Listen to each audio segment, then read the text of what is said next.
Hello students, how are you? Hope you are well by the grace of Almighty. Hope everything is well. Your study is running fine. Your guardians are also well. চতুর্থ শ্রেণীর শিক্ষার্থীবৃন্দ, আশা করি তোমরা ভালো আছো। তোমাদের শরীর স্বাস্থ্য ভালো আছে, তোমাদের পড়াশোনা ভালো চলছে, তোমাদের অভিভাবকবৃন্দও ভালো আছেন। আজকে আমরা আরও একটি মডেল টেস্ট সম্পর্কে আলোচনা করব। তোমরা ভালোভাবে শুনবে এবং এভাবে বাসায় প্র্যাকটিস করবে। তোমাদের দ্বিতীয় অর্ধবার্ষিক পরীক্ষার জন্য সহায়ক এই প্র্যাকটিসটি অবশ্যই করবে। তাহলে আমরা আর দেরি না করে আমরা শুরু করি। তোমরা বইয়ের পেজ নম্বর বের করো, পেজ নাম্বার 20।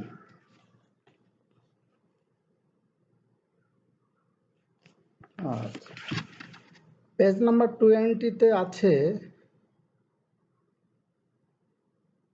হুইচ ফার্স্ট, একটি ডায়ালগ। এর উপরে আমাদের একটি সিন কম্প্রিহেনশনের কাজ করব আমরা। মডেল টেস্টে কী ধরনের প্রশ্ন থাকে এই বিষয়ে আগে প্যাসেজটি আমরা ভালোভাবে পড়ি।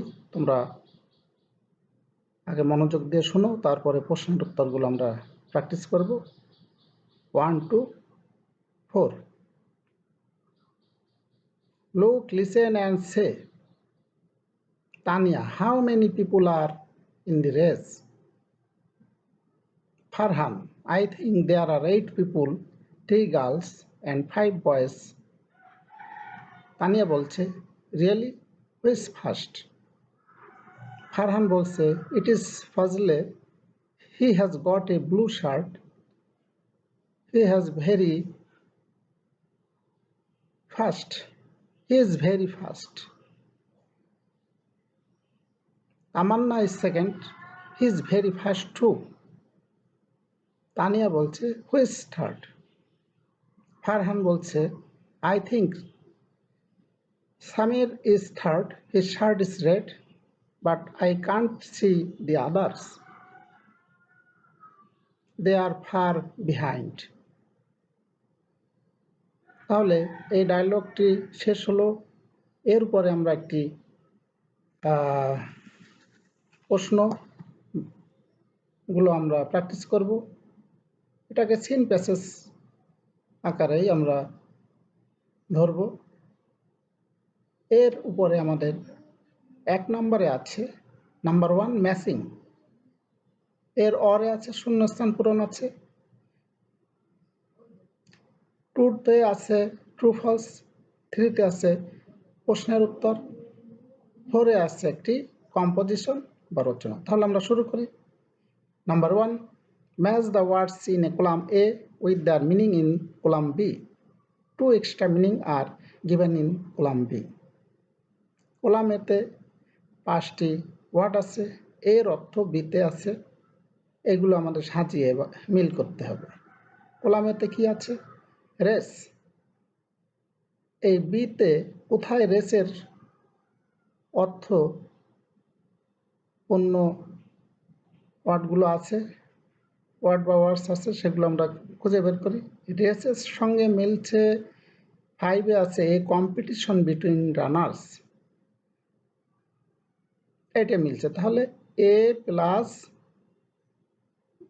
5 এর সঙ্গে মিলবে। বিতে আছে রিয়েলি, আসলে। কলাম বিতে এই ধরনের কোনো ওয়ার্ড বা ওয়ার্ডস আসছে কিনা আমরা ফলো করি। হ্যাঁ, আছে। 4-এ আছে ট্রুলি, তাহলে রিয়েলি আর ট্রুলি মেল হয়, তাহলে বি প্লাস 4। নাম্বার সিতে আছে ফাস্ট, ফাস্ট মানে খুব দ্রুত। বিতে কি আছে, এই ধরনের কোনো ওয়ার্ড বা ওয়ার্ডস আছে কিনা?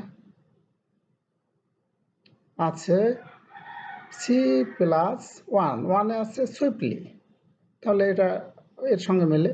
নাম্বার ডিতে আছে ফার, আর মানে দূরে, তাহলে কলাম বিতে কোথায় আছে এই ধরনের ওয়ার্ড বা ওয়ার্ডস? 2-তে আছে হ্যাভিং এ গ্রেট ডিস্টেন্স, এর সঙ্গে মিলে। নাম্বার ইতে আছে বিহাইন্ড, পিছনে। তাহলে আমরা কলাম বিতে এই ধরনের ওয়ার্ড বা ওয়ার্ডস খুঁজে বের করি। হ্যাঁ আছে, নাম্বার 3-তে আছে ব্যাক, ব্যাক মানেও পিছনে। তাহলে আমরা এভাবে মিলকরণ শিখব। এই ওয়ার্ড ছাড়া অন্যান্য ওয়ার্ড থাকলেও আমাদের এইভাবে পূরণ করতে হবে।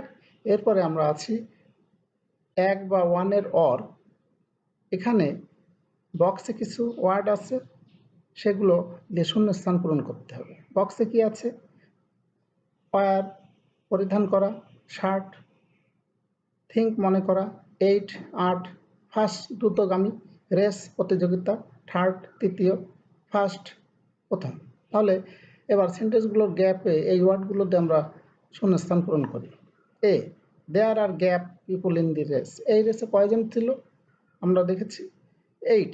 তাহলে এখানে হবে গ্যাপে হবে 8। নাম্বার বি, ফজলে is in the gap position. এখানে কি হবে? ফজলে প্রথম পজিশনে ছিল, তাহলে এখানে কি হবে? First. Number C, he has got a blue. সে কি ধরনের শার্ট পরা ছিল? ব্লু। তাহলে ব্লুর পরে গ্যাপ আছে, কি হবে? শার্ট। নাম্বার ডি, স্বামীর গ্যাপ এ রেড ড্রেস। স্বামীর কি পরে আছে? পরা ইংরাজি কি? ওয়্যার, পরিধান করা। তাহলে গ্যাপে হবে স্বামীর ওয়্যার এ রেড ড্রেস, গ্যাপে ওয়্যার হবে। Number E, the text is about a gap. এই টেক্সটটা বা এই যে আমরা একটি ডায়ালগ করেছি, এটা কোন বিষয়ের উপরে? এটা হলো একটা রেস বা দৌড়ের উপরে। তাহলে দৌড় ইংরেজি কি? রেস, আর এসি। তাহলে গ্যাপে কি হবে? রেস। এরপরে আছি আমরা নাম্বার বি, ট্রু ফলস। আমরা যে প্যাসেজ বা ডায়ালগটি পড়েছি, এর উপরে আমাদের ট্রু ফলস নির্ণয় করতে হবে। তাহলে আমরা নাম্বার 2 শুরু করি। এতে কি আছে? Tania is telling Farhan about the race. দৌড় প্রতিযোগিতা সম্পর্কে তানিয়া ফারহানকে বলছে, এটা false.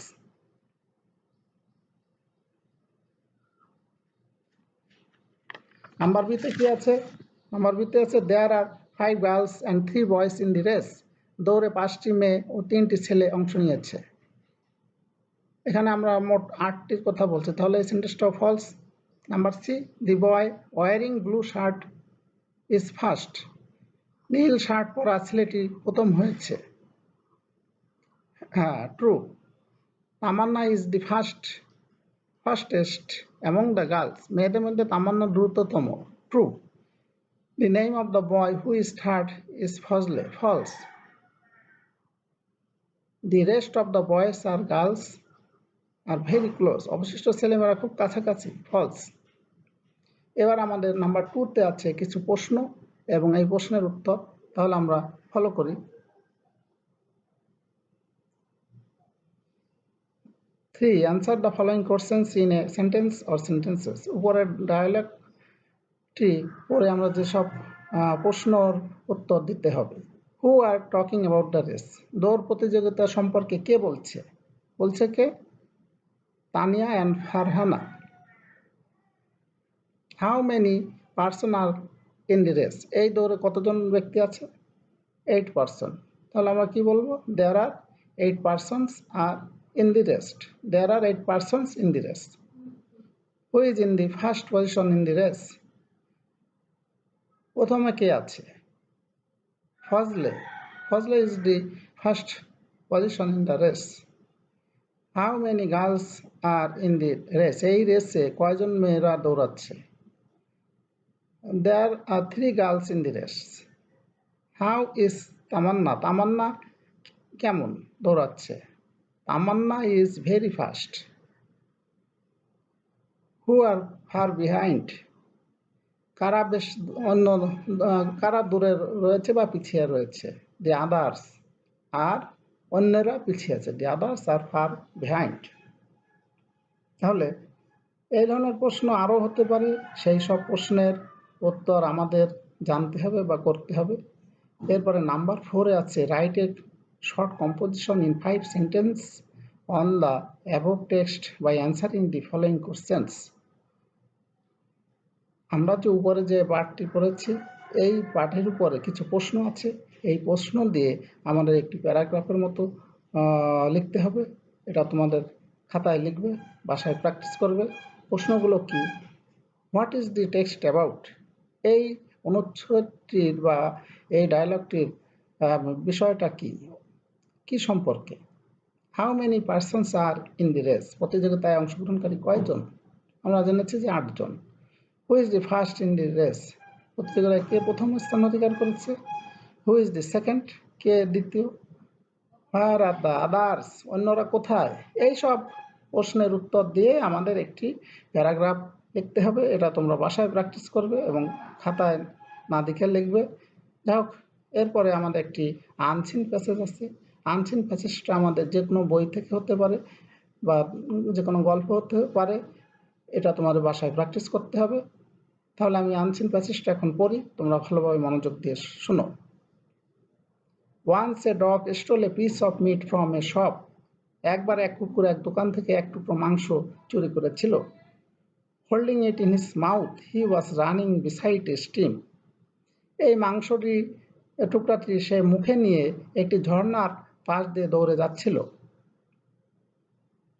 While crossing a bridge over the stream, the dog saw an image in the water. যখন সে এই ব্রিজটা পার হচ্ছিল, সেই ঝর্ণার পানিতে সে তার মুখের ছবি দেখতে পেল। In fact, when he looked down into the water, he saw his own shadow. প্রকৃতপক্ষে সে যখন তাকিয়েছিল ঝর্ণার দিকে বা পানির দিকে, সে তার নিজের মুখের ছবি দেখেছিল। But he thought it was another dog with another piece of meat. কিন্তু সে চিন্তা করেছিল হয়তো আর একটা কুকুর মাংসের টুকরা নিয়ে মুখে নিয়ে দাঁড়িয়ে আছে। The dog was greedy by nature and he wanted to get that piece of meat too. কুকুর আসলে তার প্রকৃতিগতভাবে সে একটু লোভী হয় এবং সে চেয়েছিল ওই মাংসের টুকরাটিও সে পাবে। So he barked and jumped into water to have the piece of meat. কাজেই সে জোরে, বার্ক মানে হলো ভেউ ভেউ করা বা শব্দ করে উঠলো, সে খুব জোরে চিৎকার করে উঠলো এবং jumped into the water to have the piece of meat, এবং ওই মাংসের টুকরাটি পাওয়ার জন্য সে ওই ঝর্ণার পানিতে লাফ দিয়েছিল। বাট এলাস, কিন্তু হায়, when he opened his mouth, যখন সে তার মুখ খুলেছিল, his piece of meat fell down and the current swept it away. কিন্তু যখন সে তার মুখ খুললো, মাংসের টুকরোটি পড়ে গেল এবং সেই ঝর্ণার কারেন্ট বা স্রোত ওই মাংসের টুকরাটি ভাসিয়ে নিয়ে গেল। দাস, এইভাবে দি গ্রিডি ডগ লস্ট হিজ মেট, এইভাবে লোভী কুকুরটি তার মাংসের টুকরাটি হারিয়েছিল। এবার আছি আমরা এই প্যাসেজটির উপর, আনসিন প্যাসেজটি আমরা ভালোভাবে পড়ি এবং এর ভাবগুলো খেয়াল করে এর নিচে দাগ দিই। বোঝার পরে আমাদের কিছু কাজ আছে। কাজটা হলো 5 নম্বরে হলো কিছু ওয়ার্ড আছে বক্সে, শূন্যস্থান পূরণ করতে হবে। 6 নম্বরে ট্রু ফলস আছে, 7 নম্বরে প্রশ্নের অ্যান্সার আছে, 8 নম্বরে একটি চিঠি আছে। এগুলো আমরা প্র্যাকটিস করব। Number 5, fill in the gaps with the best word from the box. Find the information in the story. There are extra words which you need not use. তাহলে গ্যাপে কি বক্সে কি ওয়ার্ড আছে? সো মানে কাজেই, লস্ট আছে, লস্ট মানে হারানো, গ্রিডি মানে লোভী, মাউথ মানে মুখ, এবিট মানে একটু, গ্রিডিনেস মানে লোভ, আর ফলস ফর জন্য, টেক মানে নেওয়া। তাহলে আমরা শূন্যস্থানগুলো পূরণ করি। A, in the passage the dog was gap. এই প্যাসেজে কুকুরটি কেমন ছিল? গ্রিডি, লোভী, তাহলে গ্যাপে হবে লোভী, greedy. Number B, for his greediness he gap his own piece of meat. তার লোভের জন্য সে তার আসল মাংসের টুকরাটি হারিয়েছিল। নাম্বার বিতে কি হবে? লস্ট, লসের পাস্ট টেন্স ছিল লস্ট, তাহলে লস্ট, তাহলে এখানে পাস্ট টেন্সে আছে, তাহলে he lost his own piece of meat. Number C, if he had not gap he could eat the piece of meat. তাহলে এখানে কি হবে গ্যাপে? সে যদি তার if he had not gap he could eat the piece of meat. এখানে সে যদি লোভ না করত তার মাংসের টুকরাটি সে খেতে পারত। if he had not greediness তার যদি লোভ না থাকতো he could eat the piece of meat সে ওই মাংসের টুকরাটি খেতে পারত। নাম্বার ডি তে কি আছে? none should have gap of greediness কেউই লোভ থেকে নিজেকে none should have a bit of greediness কারোই একটুও লোভ থাকা উচিত নয়। এ বিট মানে একটুও, তাহলে none should have a bit of greediness কারো একটুও লোভ থাকা উচিত নয়। ইতে কি আছে? the piece of meat was in its gap এই মাংসের টুকরাটি কোথায় ছিল? ওই কুকুরটির মুখে ছিল, মুখের ভিতরে। the piece of meat was in its gap mouth gap হবে মাউথ। এরপরে আসছি আমরা ট্রু ফলস। ট্রু ফলস গুলো অ্যান্সারে আমরা সত্য হলে টি, ফলস হলে F. Write true for correct statement and false for incorrect statement. A the dog was running across the field এই সেন্টেন্সটি কুকুরটি মাঠের মধ্যে দিয়ে দৌড়াচ্ছিল, এটা false. The dog saw another dog in the water কুকুরটি পানিতে আরেকটি কুকুর দেখলো, false. He wanted more for his greed লোভী হওয়ার জন্য সে বেশি চাইতো, true. D number he let the other piece গো সে অন্য টুকরাটি ছেড়ে দিল, false. He ate his piece of meat সে তার মাংসের টুকরাটি খেয়েছিল, false. He stole the piece of meat from a shop হ্যাঁ ট্রু সে একটি দোকান থেকে এই মাংসের টুকরাটি চুরি করেছিল, ট্রু। এবার কিছু প্রশ্ন আছে। 7 number 7 answer the following question in sentences sentence or sentences আমাদের এই সেন্টেন্সগুলোর এই প্রশ্নগুলোর উত্তর দিতে হবে। নাম্বার এতে কি আছে? Where did the dog stole the meat from answer কি হবে? কোথা থেকে কুকুরটি মাংসের টুকরা চুরি করেছিল? একটি দোকান থেকে। দি ডগ স্টোল স্টিলের পার্সন হবে স্টোল, তাহলে the dog stole the piece of meat from a shop. Number B what did the dog think about the image in the water পানিতে থাকা প্রতিবিম্ব সম্পর্কে কুকুরটি কী ভেবেছিল? The dog thought the image in the water to be another dog with another piece of meat. Number C what did the dog do to get the other piece of meet কী করেছিল মাংসের টুকরোটি পেতে? সে কী করেছিল? সে ঘেউ ঘেউ করে উঠেছিল এবং jumped into the water পানিতে লাফ দিয়েছিল। তাহলে to get the piece of meat the dog barked bark মানে ঘেউ ঘেউ করা বা ডাকা জোরে চিৎকার করা, এর পাশে হবে বার্কড BARKED বার্ক। তাহলে to get the piece of meat the dog barked and jumped into the water. Number D what can be a suitable title for the story এই গল্পটির ভালো একটি টাইটেল কি হতে পারে?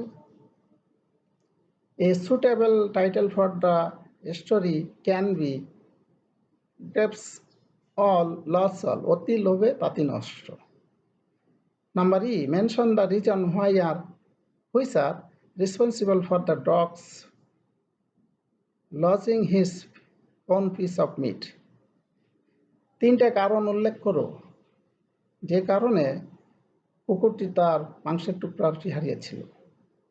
অ্যান্সারটা এইভাবে লিখলে সাজিয়ে লিখতে হবে। The reasons there are 3 reasons which are responsible for the dog's losing his own piece are as follow. Number 1 his greed, number 2 his foolishness, number 3 a strong current of the stream. তাহলে number 1 ছিল তার লোভ his grid, number 2 তে ছিল his foolishness তার বোকামি, number 3 তে ছিল strong current of the stream নদীর সেই খর স্রোত বা খুব স্রোত ছিল। এই তিনটে কারণেই সে তার মাংসের টুকরাটি হারিয়েছিল। নাম্বার 8-এ আমাদের একটি চিঠি লিখতে হবে। চিঠির বিষয়টা হলো কি আমরা এবার খেয়াল করি। Number 8, suppose your younger brother is very much greedy. মনে করো তোমার ছোট ভাই খুব লোভী। You are worried about it. তুমি এই বিষয়টি নিয়ে খুব উদ্বিগ্ন। You need to inform him about the result of greed. তুমি তাকে জানাবে এই লোভের পরিণাম কি। Now write a letter to him about it. এই বিষয়ে তুমি তাকে একটি চিঠি লেখো। In your letter include the following clues. তুমি তার লেটারে কিছু কিছু তথ্য দেবে, সেগুলো হলো remember to write at least 6 sentences, use capital letters, punctuation marks and correct spelling. আর তোমার কী কী ক্লু থাকবে? Very dangerous, greed begets sin, free from greed. এই 3টা ইনফরমেশন তাকে দিতে হবে। আচ্ছা, তাহলে তোমরা এই ধরনের একটি চিঠি বন্ধুর কাছে বা তোমার ভাইয়ের কাছে বলছে এখানে লিখবে। এটা বাসায় নিজেরা প্র্যাকটিস করবে। এরপরে নাম্বার 9-এ আছে WH কোশ্চেন্স।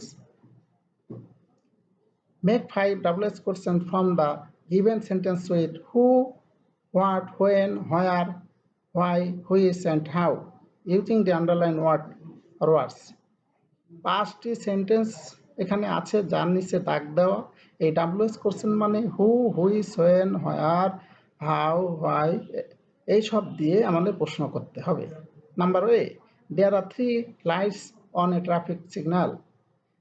3 লাইটসের নিচে দাগ আছে। ট্রাফিক সিগন্যালে কয়টা লাইট আছে প্রশ্ন করতে হবে। তাহলে how many lights are there on a traffic signal, শেষে কোশ্চেন মার্ক হবে। Number B, a red light means stop. What does a red light mean? Number C, yellow light mean slow down. What does a yellow light mean? Number D, the green light says to look both ways and go. What say to look both ways and go? Number E, the green light is under the yellow light. আন্ডারের নিচে, তাহলে where দিয়ে প্রশ্ন করতে হবে। Where is the green light, green লাইটটা কোথায়? তাহলে আমাদের এখানে নাম্বার ডিতে আরেকবার বলি, the green light says to look both ways and go. Green light আমাদের কি বলে? এখানে প্রশ্ন যদি আমরা করি, what say to look both ways and go, কি আমাদের বলে যে আমাদের সব দিকে দেখে শুনে যেতে? গ্রিন লাইট বলে। আর নাম্বার ইতে আছে the green light is under the yellow light. Where is the green light? তাহলে প্রশ্ন করতে হলে আমাদের who, what, when, where, why, which, how এইসব WH কোশ্চেন দিতে হবে এবং সঠিকভাবে ভার্ব দিয়ে প্রশ্ন করতে হবে। সাহায্যকারী ভার্ব টেন্স ঠিক রাখতে হবে। তাহলে আমাদের এভাবে 9 নম্বরের অ্যান্সার দেব। আরও আমাদের গ্রামার আইটেম আছে, পরবর্তী ক্লাসে আমরা আলোচনা করব। তাহলে সবাইকে শুভেচ্ছা জানিয়ে বাসায় আরও প্র্যাকটিস করার আহ্বান জানিয়ে এখানে শেষ করি। ধন্যবাদ, থ্যাংক ইউ।